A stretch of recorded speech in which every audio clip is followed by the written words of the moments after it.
So lately, I've noticed a serious shift in the love for Sami Zayn. Fans questioning why he's still being called an underdog despite winning damn near all his matches and feuds, saying he hasn't really been an underdog since WrestleMania 40. Believe in miracles!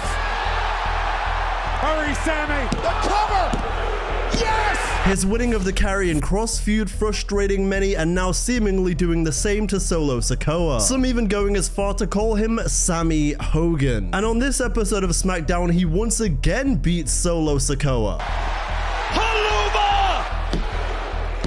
He does it! But the episode opened up with Solo explaining why he had to show up on Raw to get revenge on Sami Zayn. He says Jimmy Uso stomped out, Sami Zayn stomped out. Oh, and the Samoan werewolf, Jacob Fatu.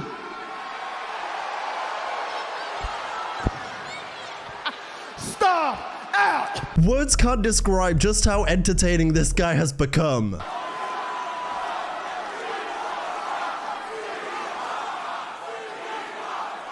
And what? They're chanting, "We want Brock again." You got him. But Sami Zayn says if he had beaten Rusev on Monday, there's a good chance he would be fighting for the world title at Clash in Paris. But after all of that, Sami says he felt liberated. He said he's realized all of these other things he wants to do in WWE, including holding the US title, which he's never won. You're on Raw, so you're never gonna hold this championship. As a matter of fact, get the hell out of my ring. Get the hell off my show. I never want to see you again, ever. But then Zayn drops the bombshell that he's now a part of Smackdown. Oh, they're gonna throw.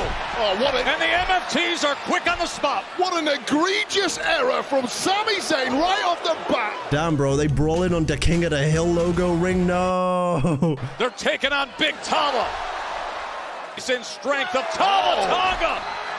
And they send him over and out. Zayn, Fatu, and Usos stand tall against the MFTs. And I'm not a Sami Zayn hater. This isn't like everyone else. I'm not turning on Sami Zayn. But equally, I can understand why people would not want him to be still calling himself the underdog, because he isn't anymore. I get it. Zayn's character is always going to have that plucky, never say die attitude where he wills himself back in. But underdog at this point in your career, maybe not. But a lot of the outrage I'm seeing online is like really vicious and strong over Sami Zayn. Like, you would think this man committed a crime or something with the way people are dragging this man. And so listen, I wanted Karrion Kross to win that feud more than the next guy, but let's chill on Sami Zayn. He's not like the devil. Then Nick Aldis comes out and says it'll be a 6-man tag team match main event. To which I said, I'm shocked. No, really, wow. What unpredictable booking that I have never seen before. Then Chelsea Green's rivalry with Charlotte and Alexa continued as she explains how we got here. And then I bravely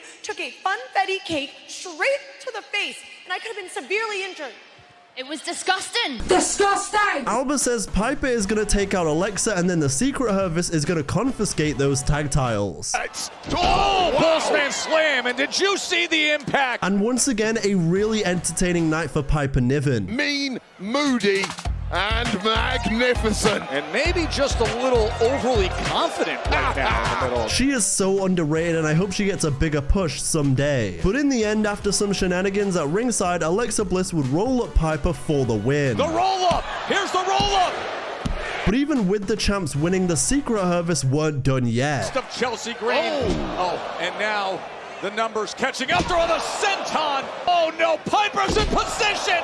The Secret Service standing tall over the champions. The story may be different, but the outcome will always be the same. And if I have to prove it to you before I prove it to you, bring it. I'm still on the side of thinking Tiffany needs a heel turn to add spice into her otherwise lifeless character. She's certainly got all the tools, it just feels a little bit repetitive right now with her. Sometimes I don't think even she believes in what she's saying. It also probably doesn't help that she's been fighting the same people over and over again, but a development later regarding Kiana James and Julia in the show makes me think she'll be getting a fresh challenger real soon.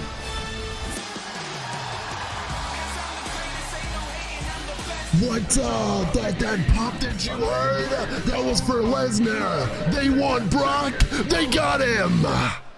Oh, and The Miz trying to Match a little fire with fire against Axiom. This was a big night for a Miz guy like me and a Mellow guy like me. On one hand, you've got Miz pulling out high-flying moves and also like he's the second coming of a technical god. And on the other hand, you've got the crowd popping big for Mellow and chanting for him too, which you love to see. When they get going, especially like this. Here they go, dive after dive to the outside. I also think a segment later on with Motor City Machine Guns really sold me on them continuing Miz and Mellow's arc for now. Oh, look at that from the Miz, the genius, veteran smarts. But as usual, even with the clouds of the Wyatt Six hanging over this division, Fraxium are a constant highlight reel. 7 shots in the blink of an eye there. Springboard, and Fraser was right there to meet him. But Miz, in year 19, he's still doing it. Something is in the water in Cleveland, Ohio. Spanish fly, could it be? The combo work of Fraxium, yes! Ball, but not the... No! Get him at Triple Mania immediately. The Miz just tagged there. Skull-crushing finale. Yes.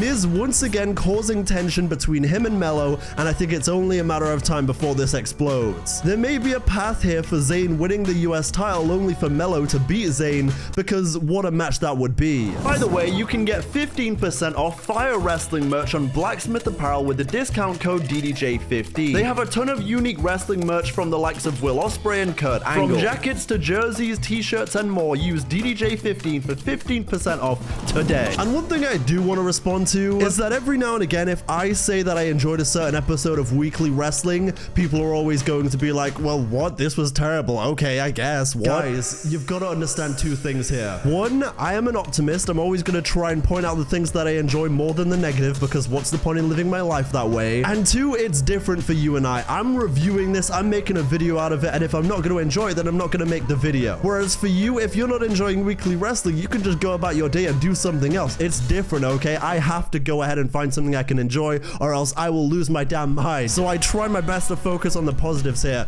Yes, I know WWE as a grand scale is not exactly in its prime right now, but I'm always going to try and find something I'm enjoying on this show. And I also think it's one of the worst traits of a wrestling fan for every wrestling fan to think that their opinion has to be the same as everyone else's, or vice versa, like my opinion has to be the same as yours, because it don't. I offer more than just protection. I offer upgrades. Picture this. Brand expansion. Tiffany Stratton with a custom pink championship around her waist. First of all, I'm surprised she doesn't already have a custom pink tile. I'm kind of the champion already, so I don't think I need backup. So I'm good. That's fine. But just know if you're not with us, then you're against us. Second of all, Kiana James had a really strong performance during this segment. Just because she has a title does not mean that she can't take yours. Actually answered any of my calls, you would have known that I got Julia next. Yeah, well, that'll be under advisement, okay? Thanks. I think you'd add so much credibility to Kiana James as a manager if she was also out there winning matches in her own right. It's one thing to have good, yeah, but do you have good graps? That's what the casual viewer needs here. But overall, great stuff from Kiana, and hopefully her and Julia getting involved in the world titles scene will get Julia on a godforsaken PLE. Could management be hiding it because of what I did to their golden boy? They don't know how long he's going to be out for, and it's all Drew McIntyre's fault. Drew McIntyre explains that he's been screwed out the title more times than he can count. He says without the title, Cody is a nobody, and that's why he did what he did last week. He was going to put my arse through the table and take me out. Cody Rhodes is so good at pissing people off. Drew McIntyre's so good at taking people out. Very, very strong promo here from the Scottish psychopath. If you provoke me, I'm the real nightmare. Yo, shout out to that random British kid in the crowd. No, you're not. After we get done with Jimmy, Sammy, and Jacob, and if y'all want those tag team titles, you're gonna have to run through us. But the Street Profits say we ain't heard all of that, but we still want the smoke. Are you all right? We good. All right, we're good. Let's go take care of business. But Talatanga was right to feel anxious as the Wyatt Six were watching on the whole time. After missing meeting in the middle, Ciampa would get laid out and pinned by the Street Profits. And that's not gonna help. Up top, and from the heavens, Then back to Mello and Miz, who are in an altercation with Motor City Machine Guns. And the way you're busy manipulating poor Carmelo Hayes over here. What is it, Mello? Are you him or are you his? Not that there's anything wrong with that. More like the Motor City squirt guns. All noise, no impact. Oh, I like how he used impact. Yeah. Did he call them squirters on live TV? Yo, the Attitude Era might be back. Well, we've been doing this for 2 decades as a team, right? We're kind of the kings of this. You two, you're not even close to being at our level. I am 10 tag team champions. Low-key have to side with Miz here. He was winning the tag titles with just about everybody at one point. And I would argue that it might be more impressive to win tag titles that many times with that many different people than the same person over and over again. I feel good. Hey, besides, I got, you got, we all got a childhood hero, John Cena back. This segment with Truth and Aleister Black kinda undid some of the damage of the confusing character arc that R-Truth is going through. How are you gonna tell me who I am? There he is, Mr. Killings. I guess I'll see you next week. You must have forgot. Seemingly, Aleister Black could be the one to bring out the Ron Killings we saw earlier in the summer. At least that's the most logical play here. At least that's how I'm trying to justify it. Just like the old days, huh? When's the last time we teamed up, anyway? It's been a hot minute. But for as much history as Jimmy has with Sami, Jacob don't know Sami like that. All right, well, I don't really know you either. But guess what? That's my brother, too. And if you're cool with him, then you're cool with me. So are we... Make sure he stays the hell out my way. I also have to take back something I said the other day. I do still want a fresh WWE draft to happen, but after paying close attention in this episode, there is actually solid separation between the brands week to week. Oh, and those recuperative powers of Fatu. Trading super kicks now. Oh, and both men are down. But this main event would end with Sami Zayn hitting a haluva kick to pin the US champ again. Haluva! He does it! Which I would assume sets up for a match in Paris, and if Zayn wins that clean, the internet is gonna burn down. I'm sure of it. Exactly when it mattered against some of the most vicious opponents